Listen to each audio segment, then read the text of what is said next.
praise the Lord. But it also tells us that precious in his sight is the death of his saints. Therefore, we should bless the Lord this time for the bridge. It's quite lengthy, and it shouldn't take more than an hour. Just kidding, I'll only be here a couple of minutes. Anne loved the bridge, and was an excellent player. She played until recently when she had health problems. Anne has finished her course, and now is the time for the rest of us to have a closer relationship with Jesus. We live in a chaotic and perilous times. There are wars, floods, hurricanes, killings, and COVID, of course. And like the song says, this is the time for us to have a closer walk with Jesus. If you draw nigh to him according to Jesus, I'll draw nigh unto you.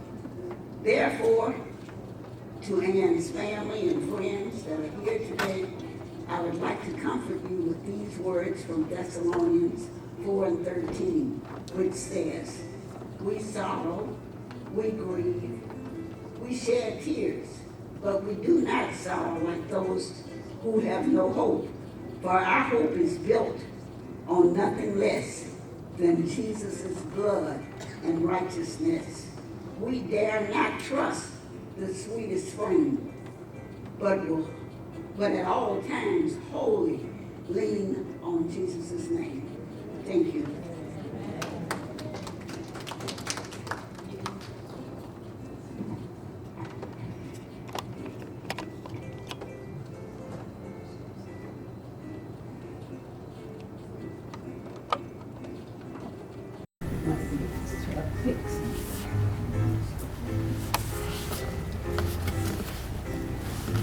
I am slowly learning to do as I was told. And Blanche said that I had to do this. Blanche always likes to tell me what to do, and rather than argue with Blanche, I will do what Blanche says. We are challenged today, not by the death of Anne, but by the life of Anne. And we are so challenged to live with a higher degree of responsibility, a wider realm of service, and a deeper sense of commitment. I do not attempt at this time to eulogize Anne, for Beryl did one outstanding job, and we are grateful. But I offer us the challenge of living to honor Anne.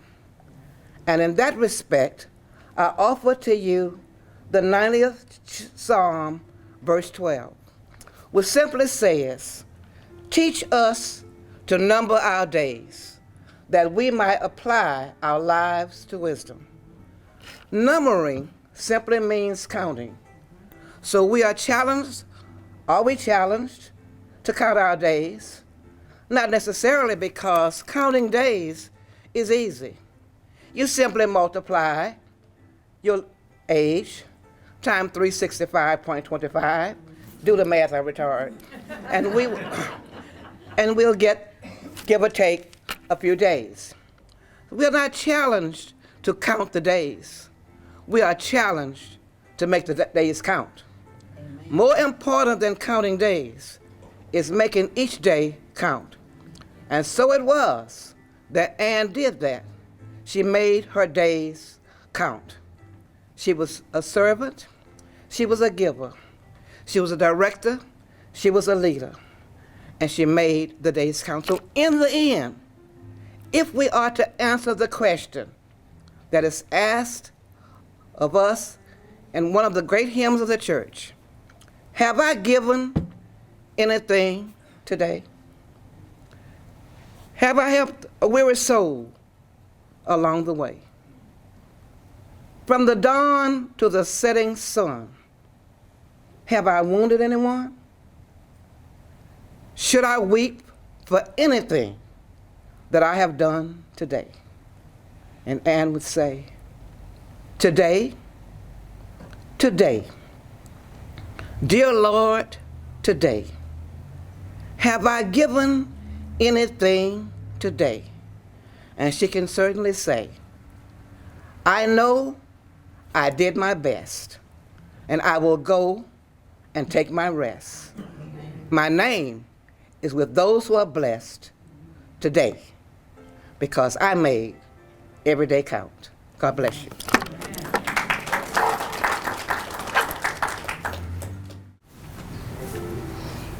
Good evening.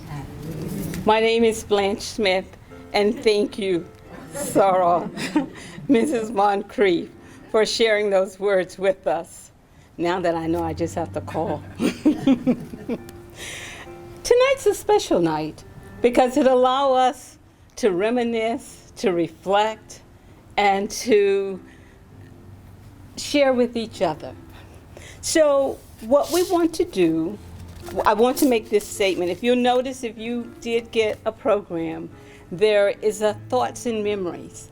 And so you can write your thoughts and you can leave them with the family, and they would love to have them. But we're also going to have an opportunity to speak. But before that, what we want to do is to have the DeBose Foundation to come forward and share with us. You're welcome.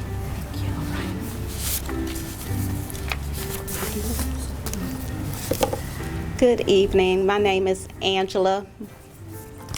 With this little thing, this way. I'll try to speak. Oh, yeah. Okay. Good evening. My name is Angela Barnes, and I come on behalf of the DeBose Foundation to pay tribute to Miss Annie Wright. Miss Wright was a long-term board member who left a lasting mark on our organization. As the president of DeBose Foundation, I had the privilege of witnessing firsthand her unwavering dedication and incredible contributions to our organization. She was not just a board member, she was a driving force behind our annual fundraising event, the Cabaret. We looked forward to her leadership in that event each year. It was her passion, her commitment, and tireless efforts that were instrumental in elevating our event year after year, and some of you may have been to it as a guest of hers. She was a friend and also a source of inspiration to many of us in DeBose. Her kindness and generosity, and always willing to go the extra mile.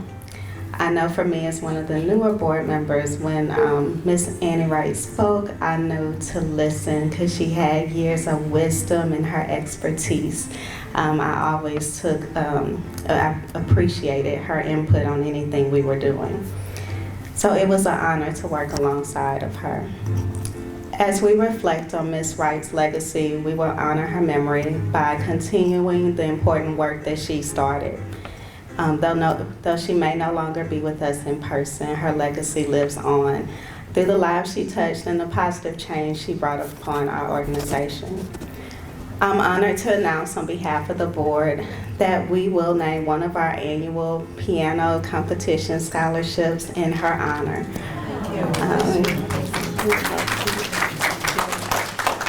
And it's just a small way to show our gratitude for everything she did for our organization over the years. But may her memory continue to last and inspire us all. And we send condolences to the family on behalf of the board.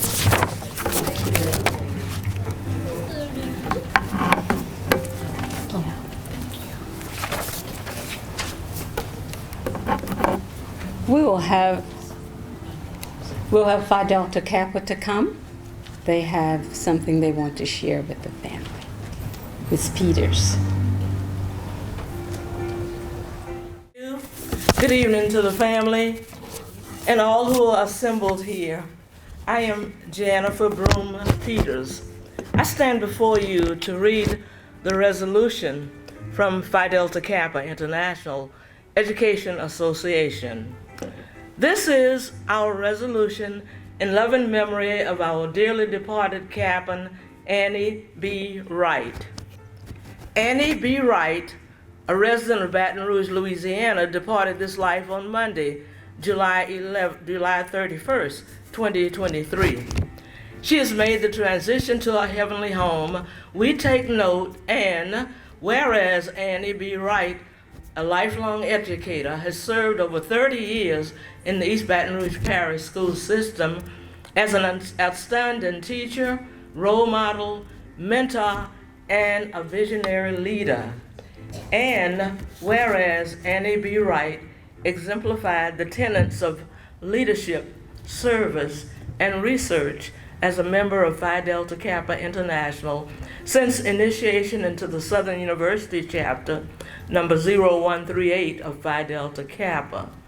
She was among females to be admitted to this once all-male organization that was founded in 1906. She served faithfully on committees and chapter projects and always had plenty of gifts for our giveaways. We'll miss that. Whereas Annie B. Wright has performed meritoriously in academia throughout her career, with the heart of a willing servant, she was active in the community with the Southern Heights Neighborhood Association and other civic and social organizations. Touching the lives of students as a dedicated and beloved educator, she instilled in them a strong devotion to and a sense of responsibility for learning. And now, therefore, be it resolved that deepest sympathy is expressed on behalf of Phi Delta Kappa International. Our thoughts, prayers, and sincere condolences are extended to the Annie B. Wright family and friends with whom we share this great loss. This is signed on behalf of our chapter president, Dr. Alyssa M. Ross, and yours truly, Jennifer Broom Peters, Phi Delta Kappa, Southern University advisor. Thank you. Because my sister and I went to see her about 3 in the morning, 4 days prior to her death, and she was just so loquacious, and we just had a wonderful time, and she wanted to walk us out to our car and everything. She used to call me many nights at midnight, and we'd have conversation. I had an opportunity to meet her family. I lived in Pine Bluff, Arkansas for years, and I met her sister, her brother-in-law, her sister-in-law, her brother. I got to know her family pretty well, and I was pleased to meet them. My husband was military, her husband was military. I wish Ann had the opportunity to, if God had spared her life a little while longer. She was trying to get a law passed for us, because I worked with Social Security, and she was trying to get a law passed in Social Security. I said, if anybody can change it, you can. It would be to my advantage as well if you were able to do that. But God loved her best, and we loved her. And I appreciate the opportunity we had to spend those last few days with her.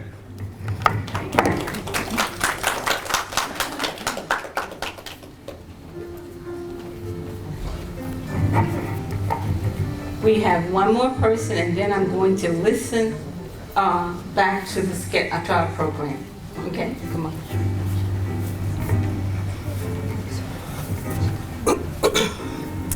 Good afternoon, family and friends. My name is Denise Moran.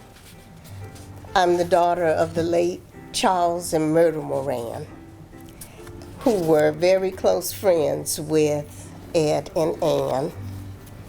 And it would behoove me not to get up and say something. I just would like to say that Miss Ann was a very kind, humble, and loving person.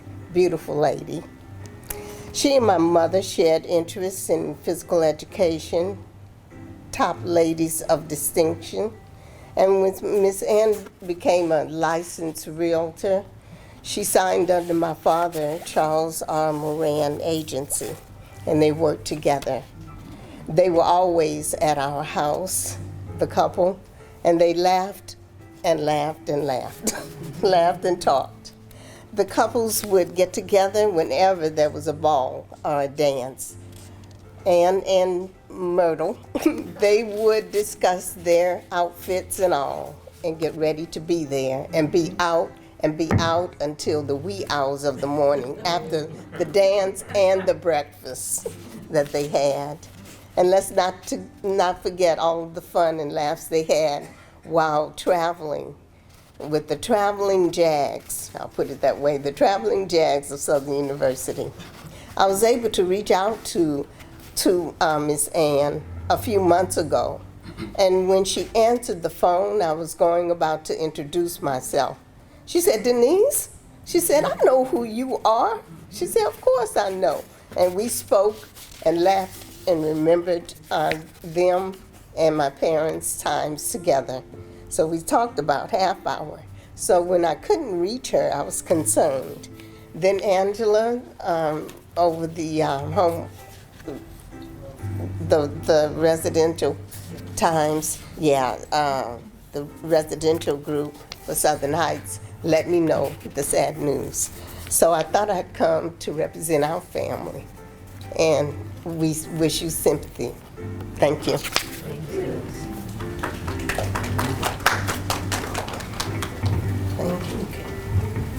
And this is the association president who will give you more.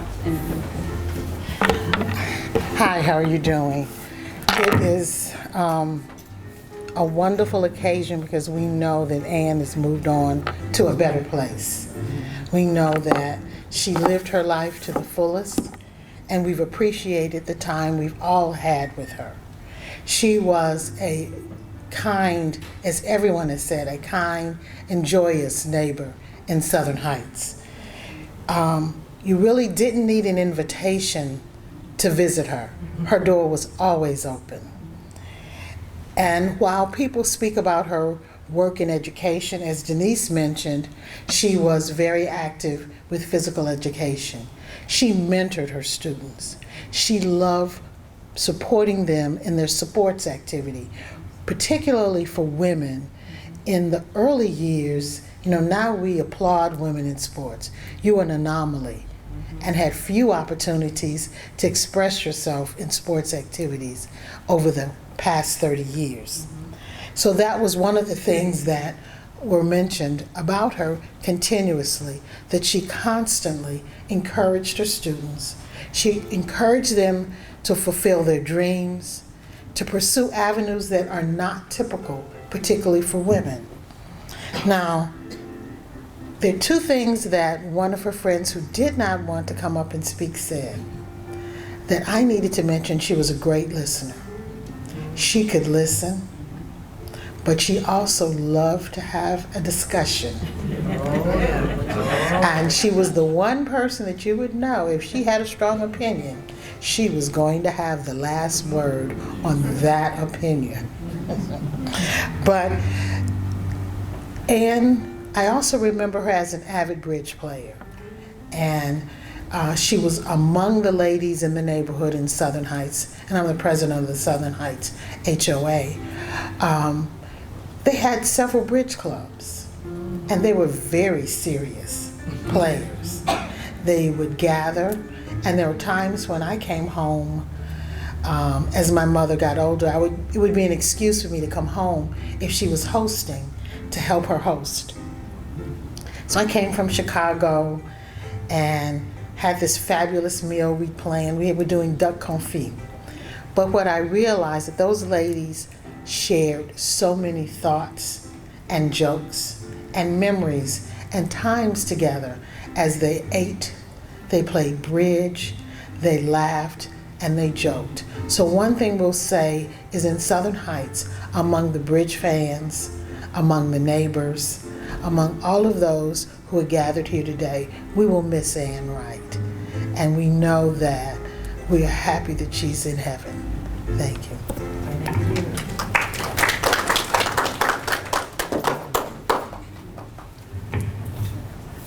Okay, now I'll give the conditions. We will have her niece, Deborah Ford, to come and express a few words. And we're going to say that we're going to do 2 minutes, so that, and of course she says she should have at least 3.5. That so that everyone can get a chance to express some of their thoughts involved.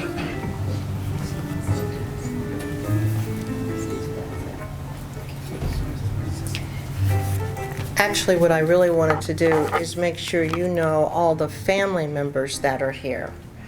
Ann's children, not all of them are here, but Ann's youngest son, Harold, is here, Harold Wright, and his youngest daughter, Rosalind Wright, is here. And then her grandchildren are here. And then her son, Jason. Jason is also here. And then there's his son, which is her grandson, and Ann's great-grandson, Jason, that's here. And then my daughter, Kirsten, is here. My cousin and her husband, Becky, and her husband, Tony. And most of all, my youngest and strongest sister, Kimberly Bonville, and her husband, Ivory Wright. I just wanted you to know all the family that was able to come. My mother wasn't able to be here. We come from a long legacy, long line of people who've lived a long time. My dad is 98 years old, living in Denver with my mom, who's 92. So, and Ann lived to be 89, wonderful 89 years.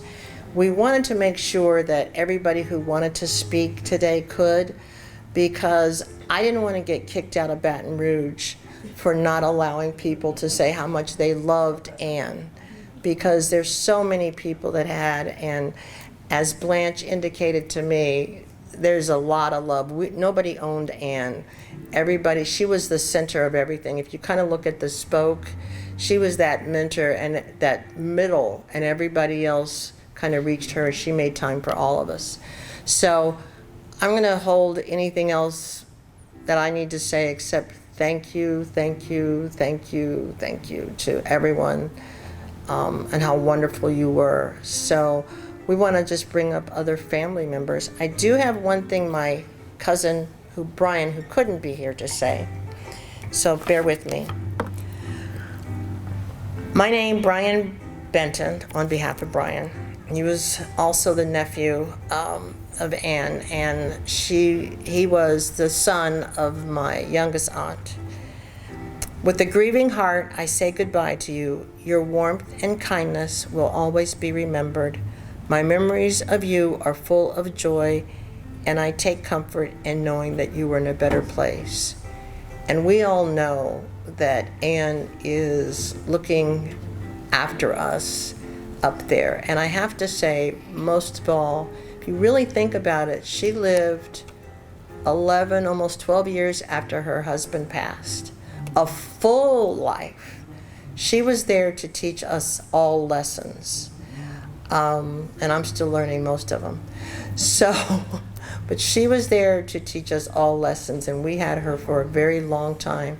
Every one of you who are here, she was your life. She was ours. She wasn't anybody's, but she was the best for all of us. So I'm going to turn this over to any family member or any friend who would like to come up next. Would you? Would you? Certainly.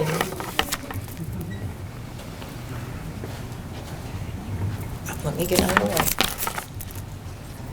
Tell me who you are.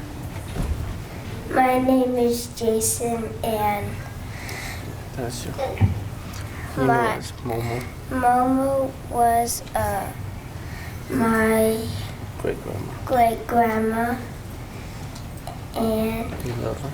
I love her a lot.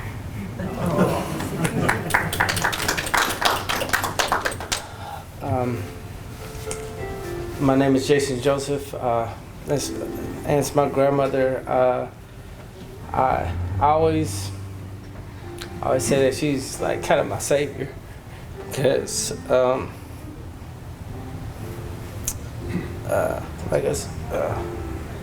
my grandfather was my guide. But when I came out here, I was kind of a little messed up. I was a little messed up kid, and came out for my 8th and 9th grade year.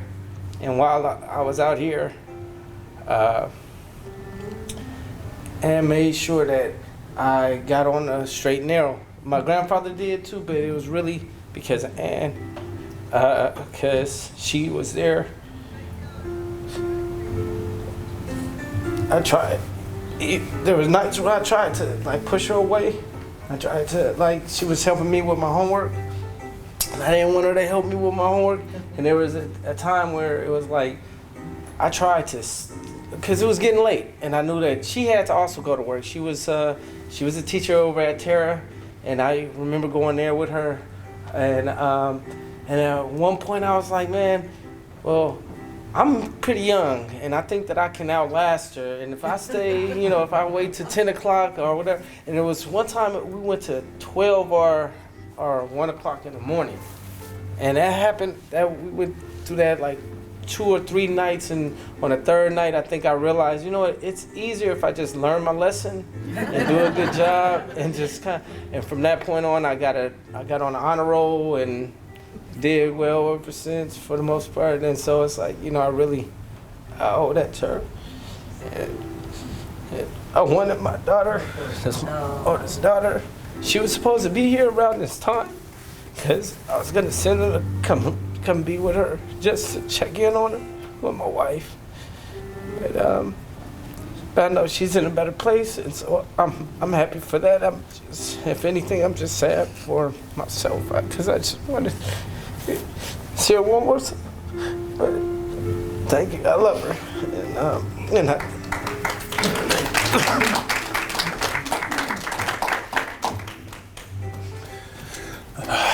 Well, hello everyone. My name is Harold Wright, and I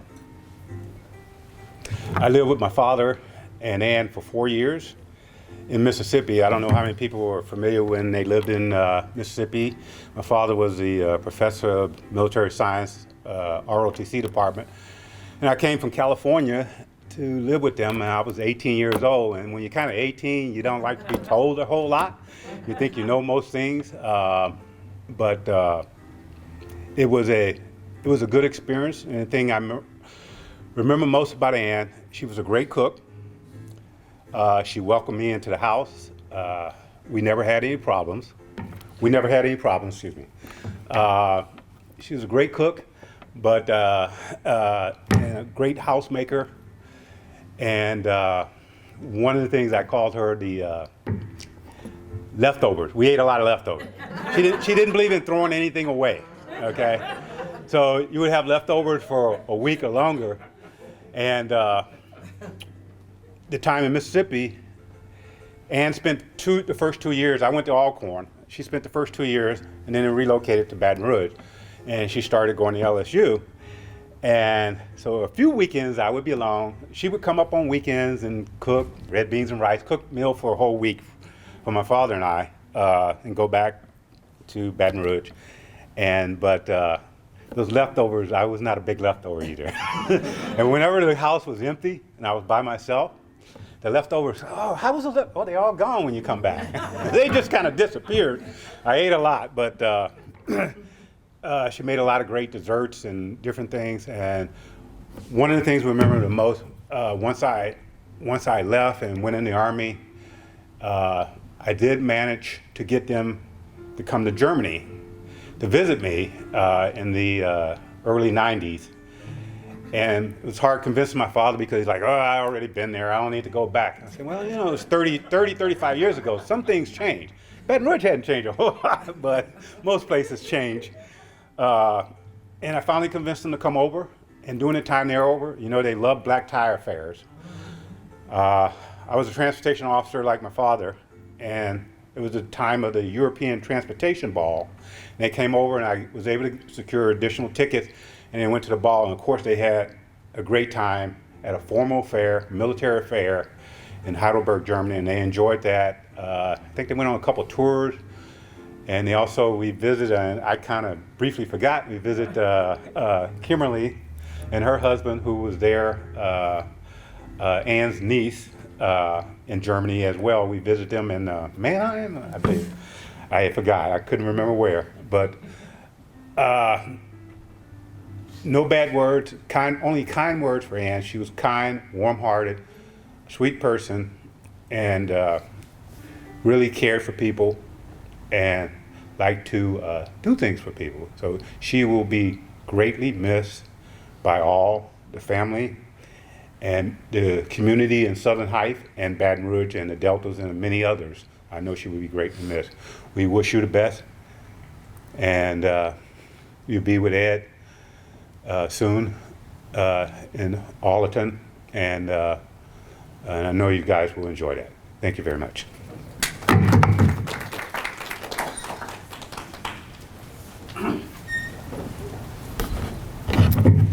I'm Rosalind, her daughter, and I don't want to say a lot about what all she did for me. I just want to say what a remarkable woman she was to not be from here, but nobody would know it.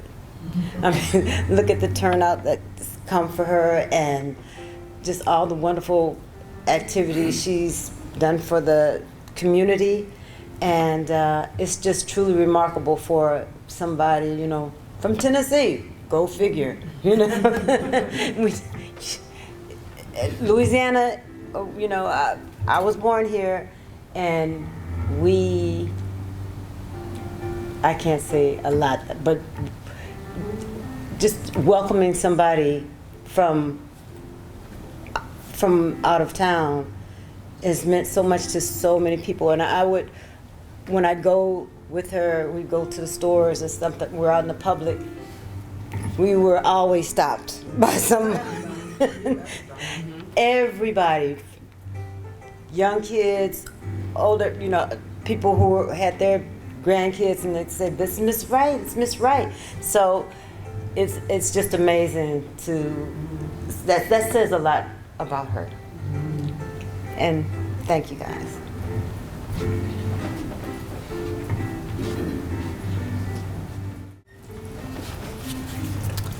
Well, good afternoon. I'm Deb Forrest's sister, Ann's other niece. My mother is her sister. I'm going to read you a letter that I wrote to Aunt Ann, dated July 31st. Dear Aunt Ann, when I got the call that you received your wings today, I had a sense of peace to come over me. I wasn't sad because I always remember you telling me, "I'm all right, I'm okay." And she would say that. I know that evening when I took my dog out for a walk, it was the most beautiful sunset, and I took a picture of it so I could show your sister, my mother, that you made it to heaven. I just remember the last conversation we had. It was about education. And for whatever reason, I kept going back to that conversation. You told me that we come from a long line of educators, starting off with your great-grandmother, Nancy Carson, who taught in 1877. And she was one of the first black educators to the first school district in Cobb County, Newport, Tennessee, to teach and to be certified. Then the next educators were Granny Goodrum and Grandpa Goodrum, who gave you and your siblings your first foundation, how to live by the spirit of love, peace, kindness, joy, patience, goodness, and faithfulness, gentleness, and self-control. And each child that went to college in their family, or our family, my grandfather would sell a cow to pay for their tuition, pay their way to school, and that's how they got their education. Out of 8 siblings, 5 of them taught school. 1 was a principal, and 1 had her PhD. You always told me to never stop learning and to learn something new every day. When I joined the military, you and Uncle Ed told me I was cooking with grits. Yeah, that same. And each time I got a promotion, you used that same expression. But what I learned from you both was to never stop learning. Be kind, be gentle, have self-control, learn patience, have peace, be faithful, and to love. It took me far in the military, 30 years, and I retired. I was blessed that you were able to be at my retirement and take part of my ceremony. Thank you, Aunt Ann. You're always giving and always helping others and never waiting to receive. I know that you and Uncle Ed, Granny and Grandma Goodwin, and your 6 siblings are teaching the angels to watch over us and protect us as we travel along the way. And these last few statements or quotes that I'm going to read you came out of my grandmother's Bible that she wrote. Quote, Christ has no hands but our hands to do his work today. He has no feet but our feet to lead men in his way. There is nothing worse than being something on the outside you are not on the inside. May we daily grow in grace and pursue the heavenly race, trained in wisdom, led by love, till we reach our rest above. Love you, Aunt Ann, your niece, Kim.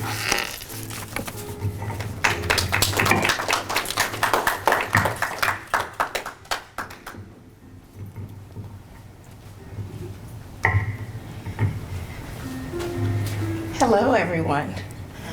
I'm Jessica Cooper. I'm the Executive Director of Weldon Estates. So I had the pleasure of having Miss Ann live at Weldon Estates for a while now.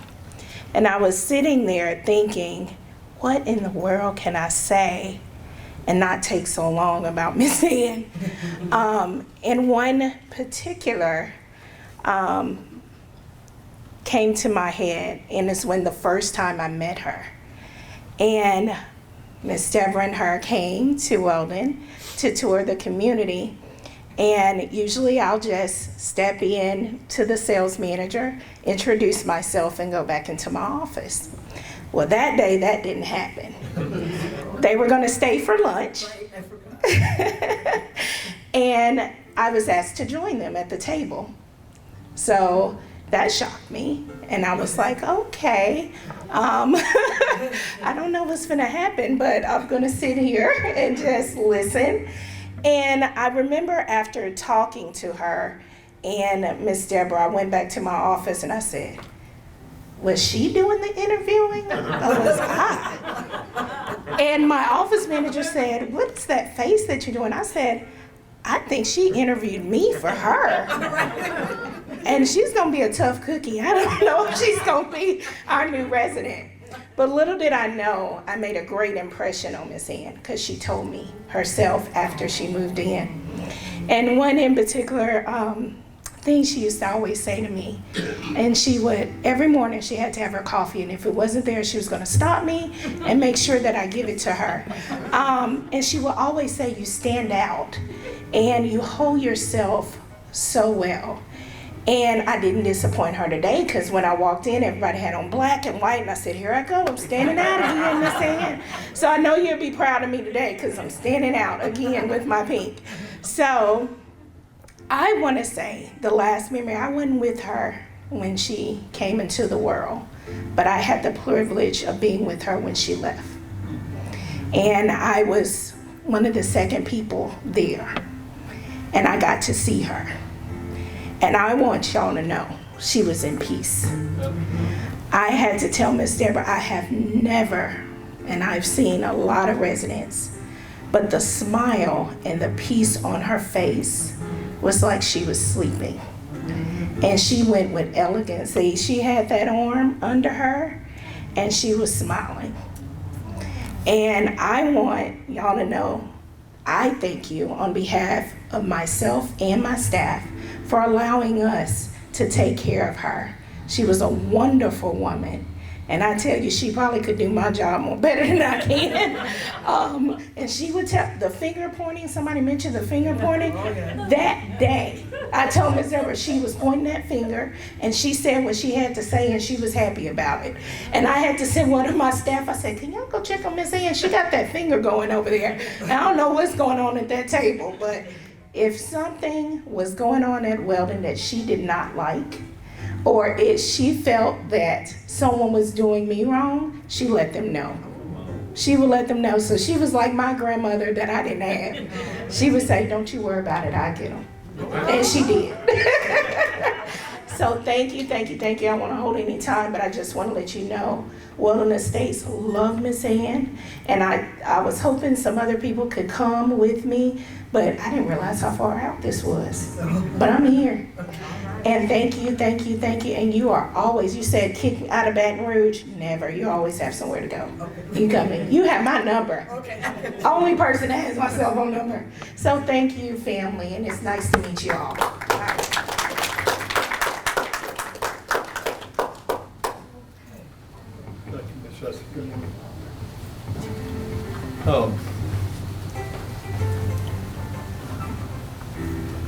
I was, well, let me get my head right. Lord. Don't forget to introduce yourself. Don't forget to. Thank you. I'm Philip Green. I'm a resident of Wilderness Estates Retirement Community. And I know in my heart, I have absolute certainty it was predestined and foreknown. At my first meal there, I sat down. Miss Ann was to my right, Miss Mildred to my left, and I was so blessed. And that's not an exaggeration of sugarcoating anything. Well, I'm a motor mouth. I have various nicknames.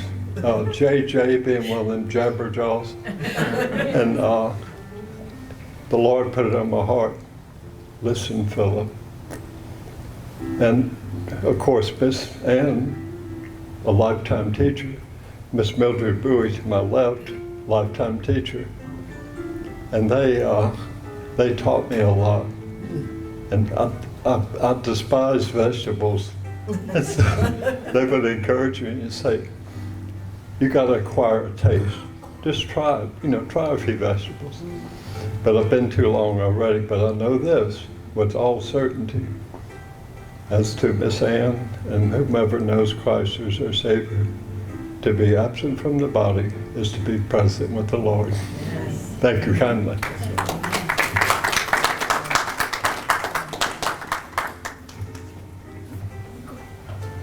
I'll let you go first. Good evening. I'm Joan Strahan from Denver, Colorado. And you know how in our culture, if your parents know somebody for greater than 5 years, you're told, you will call them aunt, uncle. I got all these aunts. So that's how I got to know Aunt Ann. And then her sister Aunt Daisy's like my play mother. So, but anyway, one thing that I have to contribute and say thank you to Aunt Ann is that she was a Delta, of course. And then I looked at her and I saw what she did. I was like, I want to be like her when I grow up. So she was my motivating force to be, to seek membership, because you don't automatically get in it, but to seek membership in Delta Sigma Theta. And so I thanked her for the encouragement and her motivation. That's all. Thank you.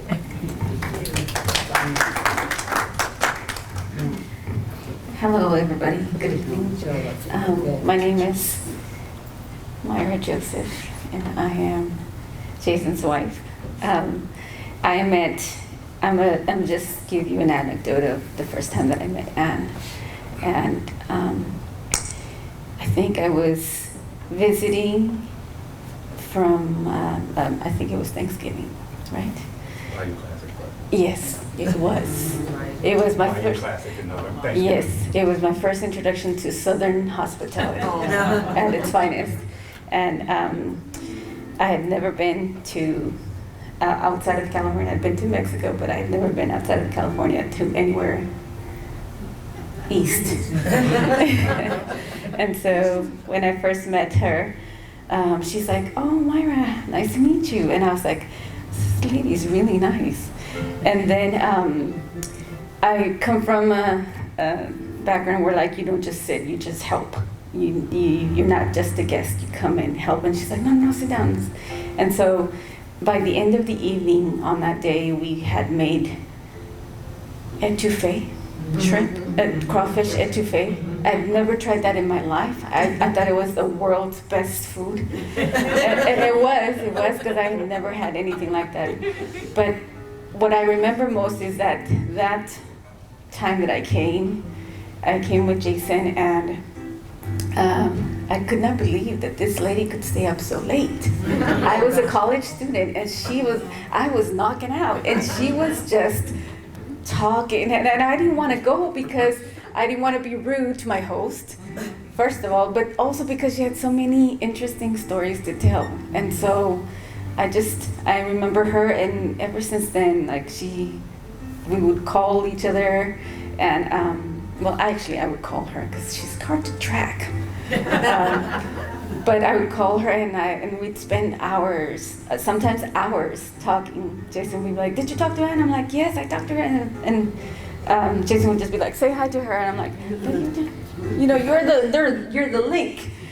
Anyway, she was an amazing lady. She shared so much with me in the time that I was able to be in her presence, and I am thankful to her, because if it weren't for that, then he wouldn't be where he's at.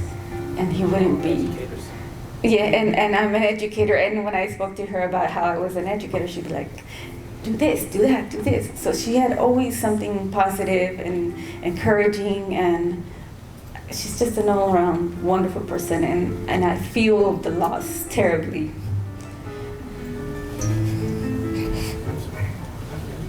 Because she was like a grandma to me too.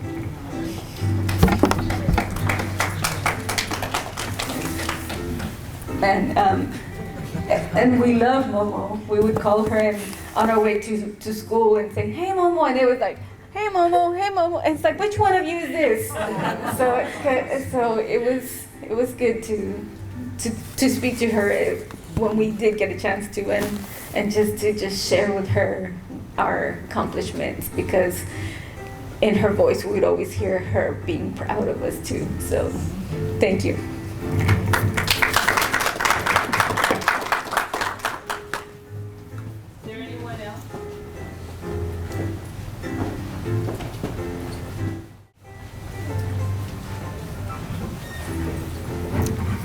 Good evening.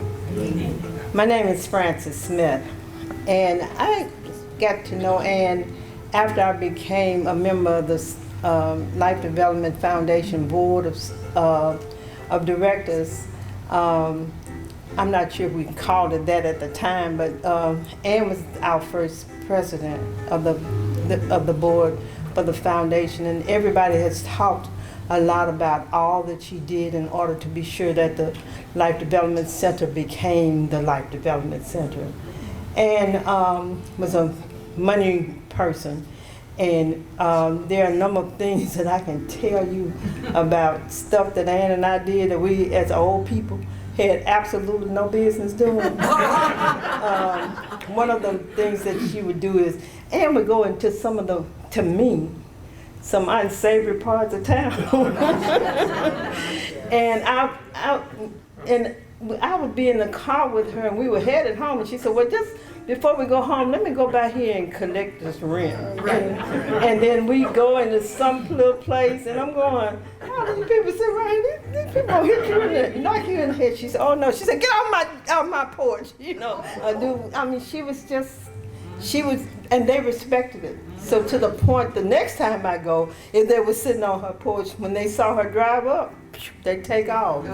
But I am sure that the Life Development Center is weeping at this point in time, because between Ann, Tawana Malvo, they have taken almost like a mother to a building. Have you ever seen anybody? They love the place, you know, it became a part of their heart. And so every beat, every time, if you walk in and you hear something creak, then that's a heartbeat for Ann.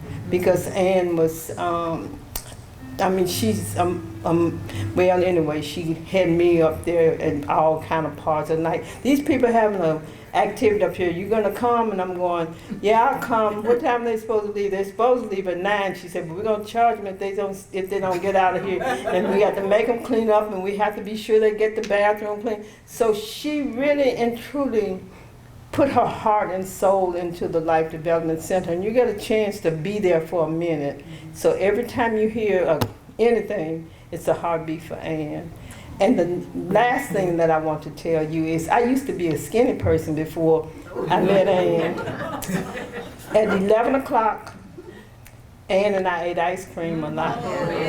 So Bluebell ice cream. And so if I've been trying to figure out where can I get enough Bluebell ice cream cups for tomorrow so everybody can have a Bluebell. I wish there was a way that I could get it so at 11 o'clock at night everybody could take one and eat one. So you might have to take it and eat it at, when we're all together tomorrow, just as a memorial to her, because that was one thing that she really, really loved. And she unfortunately caused me to have to love it too.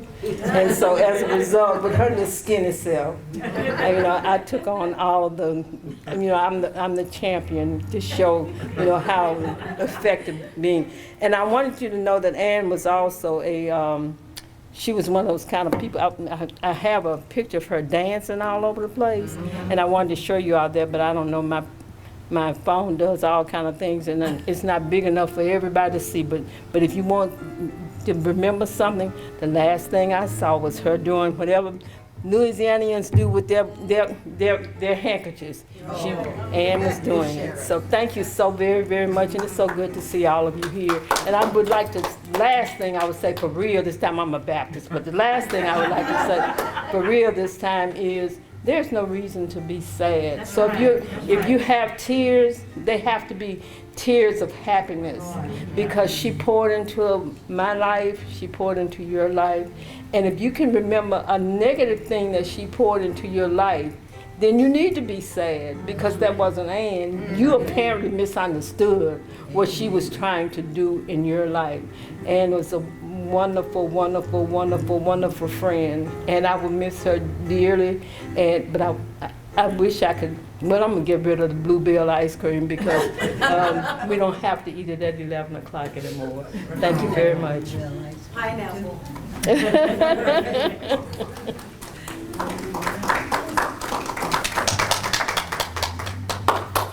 I want to say thank you. We talk about 1934, and what's important is that dash. And you shared a lot of good pieces of what's in that dash.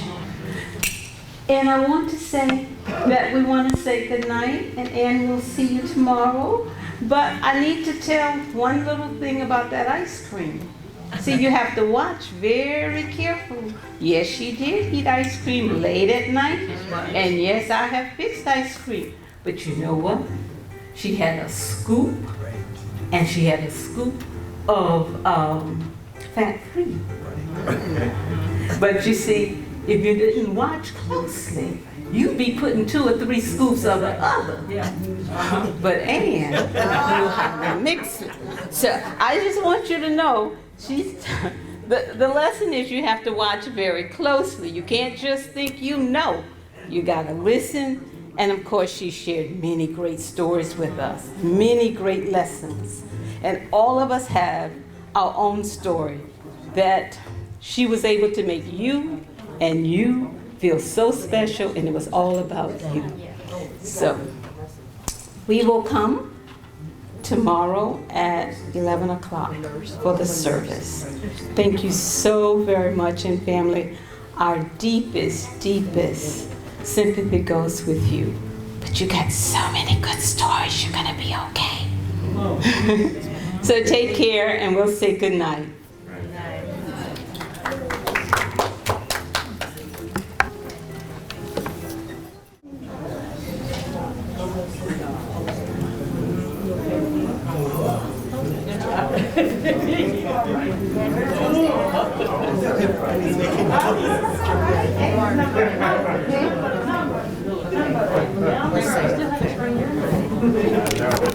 Family, oops, sorry.